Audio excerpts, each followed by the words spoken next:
ছাত্র জনতার আন্দোলনে রাজধানীর উত্তরায় হাফেজ মাওলানা হাবিবুল্লাহ বাহার হত্যা মামলায় সাবেক প্রধানমন্ত্রী শেখ হাসিনা, সাবেক স্বরাষ্ট্রমন্ত্রী আসাদুজ্জামান কামাল, সাবেক সেতুমন্ত্রী ওবায়দুল কাদের সহ ৫৬ জনকে আসামি করা হয়েছে।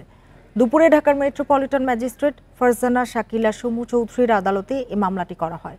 মামলাটি করেন হাবিবুল্লাহ বাহারের প্রতিবেশী চাচা আশরাফ সিদ্দিকী। পরে আদালত বাদীর জবানবন্দি গ্রহণ করে অভিযোগটি উত্তরা পশ্চিম থানাকে এজাহার হিসেবে গ্রহণের নির্দেশ দেন।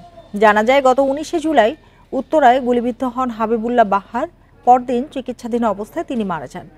এদিকে রামপুরায় শ্রমিক আমির হোসেনকে গুলি করে হত্যার ঘটনায় শেখ হাসিনা, ওবায়দুল কাদের, আসাদুজ্জামান সহ ২৪ জনকে আসামি করে আরেকটি মামলা হয়েছে। মামলাটি তদন্ত করতে পিবিআইকে নির্দেশ দিয়েছে আদালত।